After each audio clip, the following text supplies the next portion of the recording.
We talk about DJs.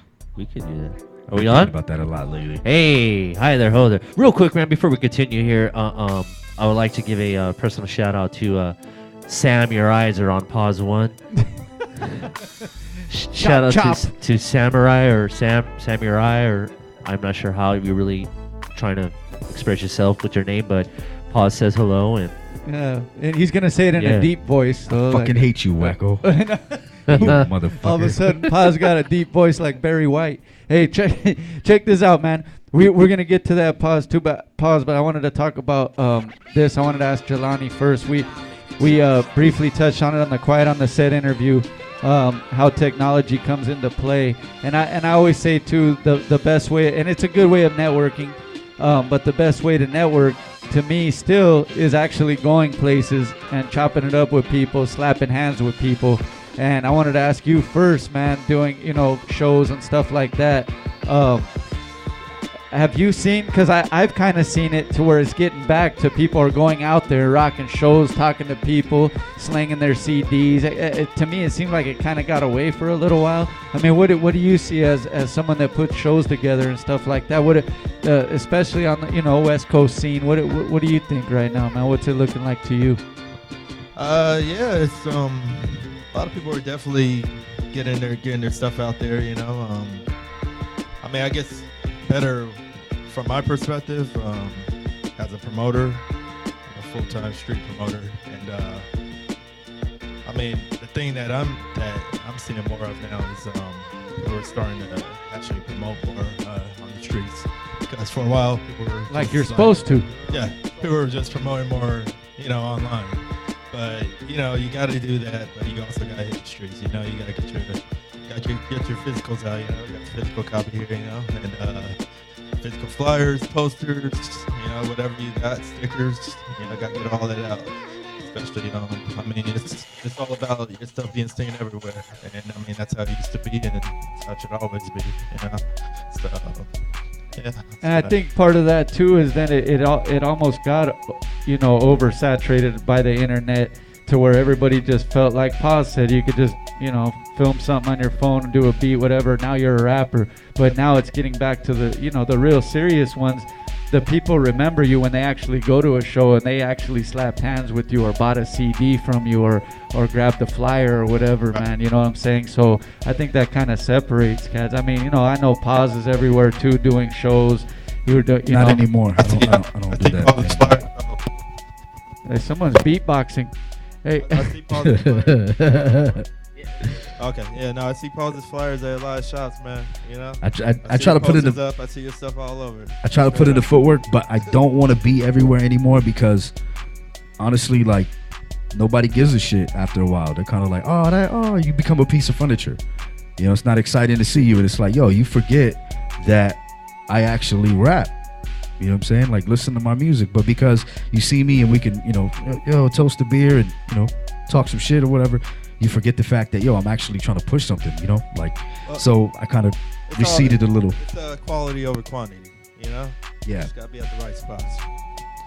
Yeah, and I mean, you just got to maintain your movement, you know what I mean? Because, like, at the end of the day, it's not just that you rap, it's that, do we believe in you? You know what I mean? That's really what it is. Just maintaining your movement, and people, I think it's more come to that. It's like the more competition it's got. You're talking about the technology, right? Well, the technology was fucked as soon as they invented CDs. I mean, not to sound so archaic, but it's true.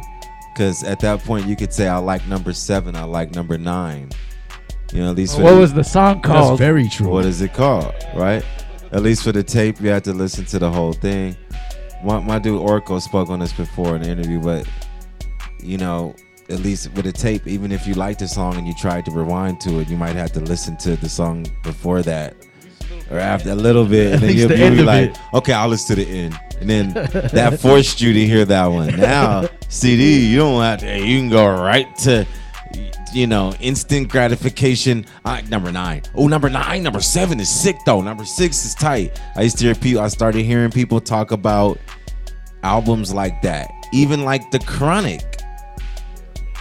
the crunch, like as early as like the early 90s. So, I mean, and then all the bootlegs, it was easier to bootleg. You know, when this became easier to bootleg, and then Napster and everything. We went through all that era. Remember that? So I mean, the technology has been fucking it from the gate.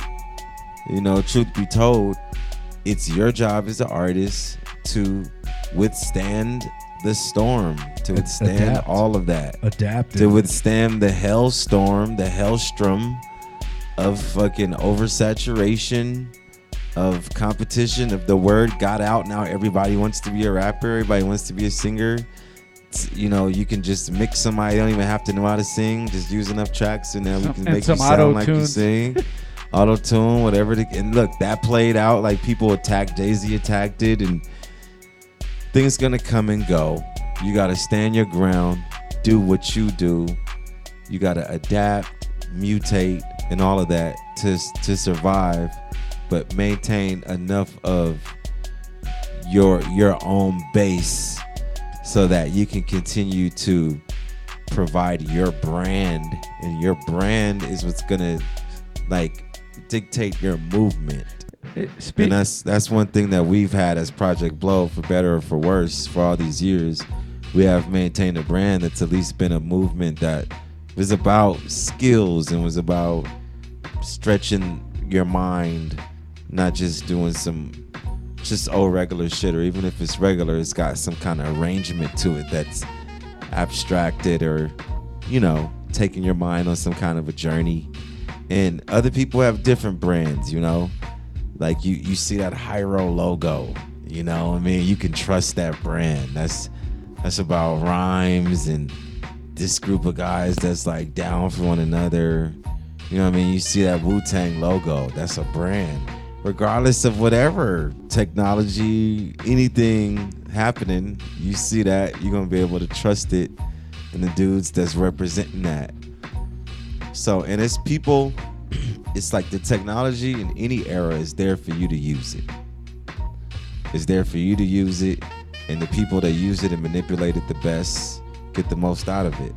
And if they have talent on top of that, they have substance on top of that, they'll just grow exponentially because they're manipulating that technology. How about that? Speaking on that, like, and what I was kind of going for here is I feel like it's kind of going back to also, I mean, early 90s, you mentioned it, but you could listen to maybe NWA, and then you had like De La Soul, and you could have a Gangster Cat bump at De La Soul, or a Backpacker bump in NWA. I think it's going back to that, because it seemed like for a little while everybody was just trying. I mean, it still happens now, but everybody tries to copy what's hot instead of just kind of being their self and having their own niche. And I think I'm seeing it more that there's groups or artists that aren't afraid to just do what they do, and then you fit in somehow in the puzzle no matter what. But I just felt like at some point it was like everybody was just trying to copy what was hot. And I liked that time when it was all these different types, like Special Ed and different types of artists, and it was hip hop, and everybody would bump hip hop. It wasn't just like this style, or I gotta be talking like I sell coke or whatever. You know what I'm saying? In the trap. Yeah. That's the new popular thing, I guess. But you know what I'm saying? though? I feel like it's getting back to a little more diversity and just being hip hop. That's my opinion. I'm seeing a little more of it. Yeah, I mean, the trap. I mean, like you mentioned the song "I Got the Power." Remember when I was out? I remember thinking, whoa. I remember thinking, this is some New York shit I missed. Like, when did this get constituted as? And it was people I respected that was bigging it up too. Both versions. Remember, it was two versions. They were bigging up both versions, and I was like, okay, I gotta figure out what's tight about this. That somebody tell me. Give me a minute. He was doing the Running Man with no shirt on in the video. Yeah. I remember them original like house and like techno parties that hip hop got invited to, and we'd be like, whoa, just trying to figure out what like, all right, I mean, it's gonna always be something new. The challenge for you is, yeah, I mean, if you didn't already get made, you know what I mean? Just like it's like being a street promoter. If you don't already have your clientele, your people that like to come support your shit, you come into something just right now. It's a bunch of competition, bunch of people trying to throw all kind of shit. You don't have your clientele built up, man. You're gonna have a tough road to hoe. You gonna have, you know what I mean? Like, good luck with that.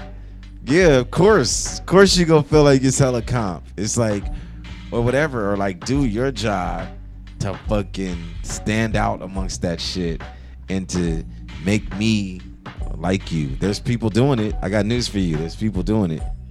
You know, you can come with every excuse you want to in the book. And I mean, as far as being, you know, like being in people's faces or whatever, I mean, hey, you know, it's like I hear about really popular dudes showing up at spots, you know, unannounced. I don't chip away at their celebrity. Like, you know what I mean? They can show up at a spot every night, and that's just gonna be a bunch of Instagrams about how they showed up there. Yeah. Like, look who I saw. It ain't gonna be, you know, oh, I'm seeing them too much. Well, you know, on what I was saying earlier is being from LA and doing the whole circuit, Orange County, whatever. After a while, like, people, it loses its luster because they've seen it so many times. Yeah, and that's true. You can't overplay any circuit. You gotta spread it out. And with the battle shit too, you're right. You gotta get out of that. You gotta do that, do it enough to, you know, get your props from it. And maybe, unless you just want to make a career out of that, you might want to pull back and start just trying to, most battles can't make sell your music. Hey, you know what? That's a common thing that's said too. That is he just brought up a topic right there. Pawz touched on it too. I mean, you don't really ain't nobody rolling down the freeway bumping a battle in their ride. You know what I'm saying? They want to you got to bump the music. You know I don't know. LL Cool J, Kool Moe D. But those are records. But they made them songs though. It wasn't just It wasn't like yo keep it down. Okay. No mics, no beats. Like okay. So as far as like this, the way it's structured now, you know. But I think the reason why they can't make the transition, I mean, people always talk about this, is probably because they have one target. So they get to Google them. You know, however many pages you got, Twitter, whatever, your ex-girlfriend's 300 pounds, blah, blah, blah. You went to this school, blah, blah, blah. You know what I mean? You had, you know, scabies, whatever. Yeah. So they, you know, they have time to sit there and write it out. You have a bad case of crabs. Or yeah, you know, they write it out or whatever. But when you give them a beat and you're like, yo, just do you. Like, let it flow. I don't think there's no target anymore. You take the target away. They're set on that battle mode, so they don't really know who they are. So they kind of just like, well, fuck so and so was whack, and blah, blah, and it's the same thing. You know what I'm saying? Well, that's why the criteria. I mean, it changed a little because I think battles were happening from people who were writers of their own shit. They're like, I rap already in my crew, and I already have this shit that I'm already about. And like, real battles came from really having a problem with a fool, or like, you know what I mean? So there's that. And then it's like, okay, we really both do this, and now we gonna battle because we really have beef. So when you organize one, you're starting to simulate, it's like reality TV. Exactly. You know? Sure.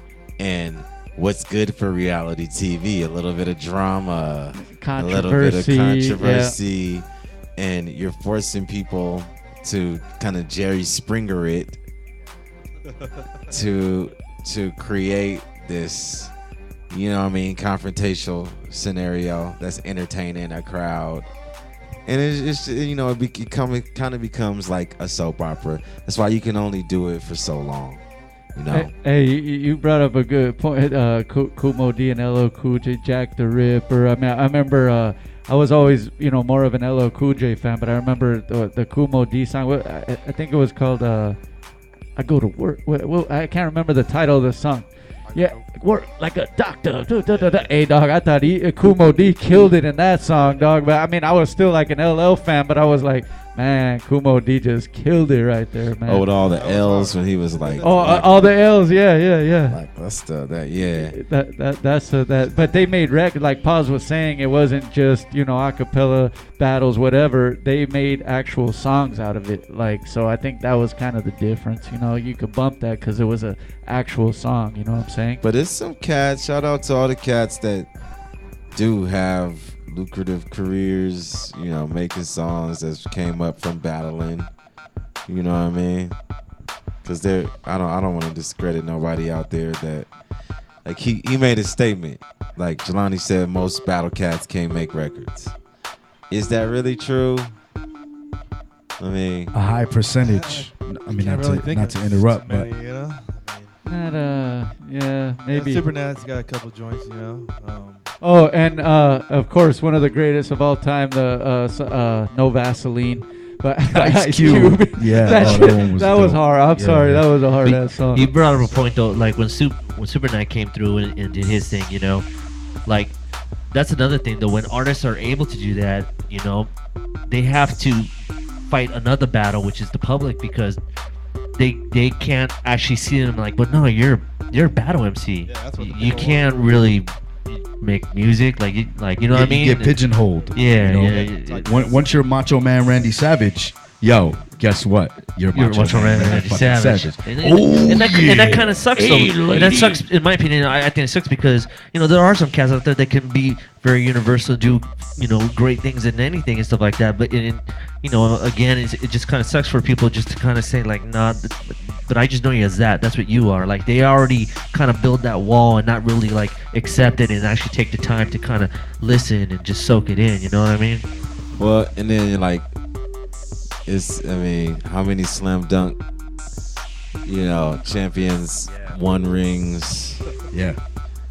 That's a good point. But he made a good point too. He said not to discredit them because it definitely does take a skill. It is a skill, and it's still part of this whole hip hop movement. Yeah, it is a branch of it, and it does take skill. So not to hip-hop totally discredit them. Hip hop is based originally on kind of competition too. I mean, it is that best of the best, city versus city, crew versus all crew. that stuff. Hey, check this out, man. We're gonna do a video right here, and then let's get into what you brought up. Pawz. We'll talk about as far as the DJs, man. Right after this video, man. Thank you guys for coming through, man. This is the B-Side Show Forum Show. Thank you guys for tuning in. We'll be right back. B-Side.